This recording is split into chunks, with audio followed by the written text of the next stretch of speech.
send natin. Kahit mahaba guys, super legit na legit po siya. Mapa-personal message man o conversation. Hindi lang ako makakapag-demo dito ng kasi may involved na ibang tao. So, i-try nyo basta lahat po, kahit po group chat. Manu-notify po kayo kung may mga messages. Hi guys! Welcome to my channel. For today's video ay magbabahagi ako ng another tricks na naman. Pero yung ituturo ko sa inyo ngayon ay pinakamalupit na tricks para makita natin yung mga deleted and unsent messages sa Messenger. Kung alam nyo na yung tricks na ito, pwede na kayo mag-skip. Pero kung hindi nyo pa alam, panoorin nyo at tapusin nyo yung video. Una nating gagawin ay pumunta tayo sa Play Store. I-type lamang natin yung notification log dahil ito yung application natin na kailangan. Tapos, click lang yung magnifying lens sa baba. Ayan, kung makikita natin dito, meron ng 500,000 downloads. Patunay lang na maraming gumagamit at legit yung application na ito. At meron ng 2,000k reviews. Ibig sabihin, satisfied, maraming nasasatisfy sa application na ito. Okay, kung na-install na ninyo, i-click natin yung open. At pag-click natin, pupunta tayo dito. Dahil notification access disabled, punta tayo dito sa settings. Tapos, pag nandito na tayo sa settings, i-click natin yung tatlong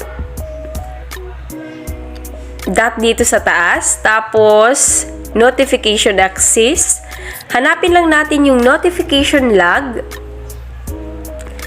at i-allow natin para mabasa ng application yung Messenger updates. Hi guys, para maipakita ko na talagang legit yung application na ito, gumawa ako ng dummy account para sa video tutorial na ito. Sa Messenger Lite ko ay yung dummy account ko. Ang pangalan ay Angga at yung Messenger ko naman yung official account ko. Okay, message natin si Angga. Iksian lang natin. Ayan, dumating na sa Messenger Lite yung chat ko. Tignan natin.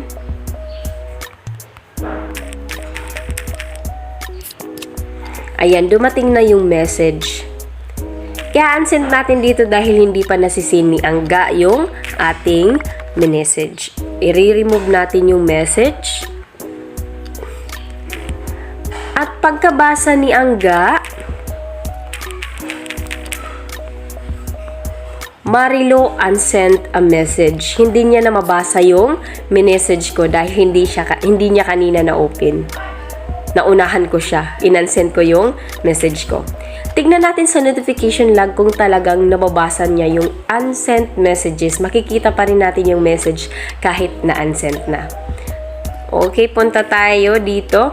Ayan.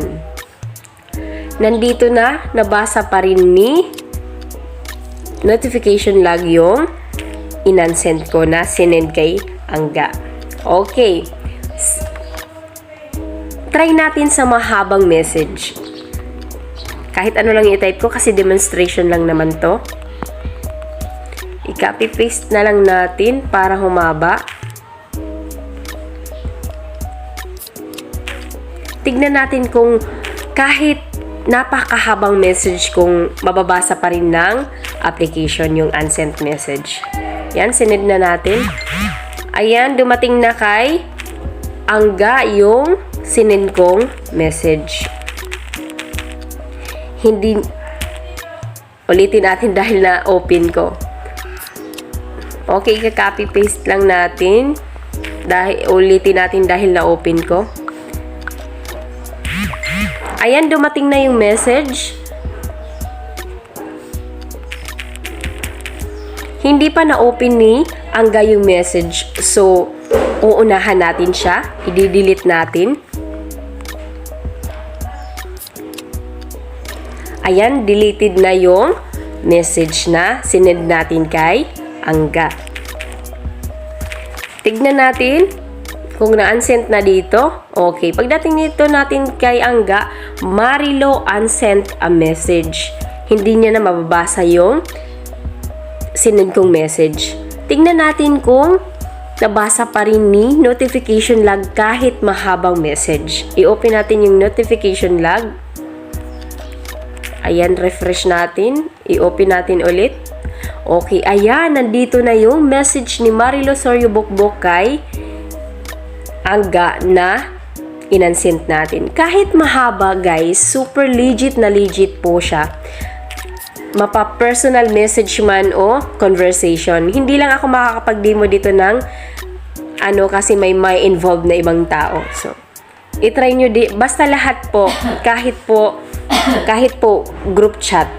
Manu-notify po kayo kung may mga messages. Tapos, ang kagandahan po dito ay paisa-isa siyang lumalabas kung ano yung palitan ninyo ng message. Kaya nakikita natin lahat ng messages na sinend sa atin. Sana may natutunan kayo. Thank you guys for watching.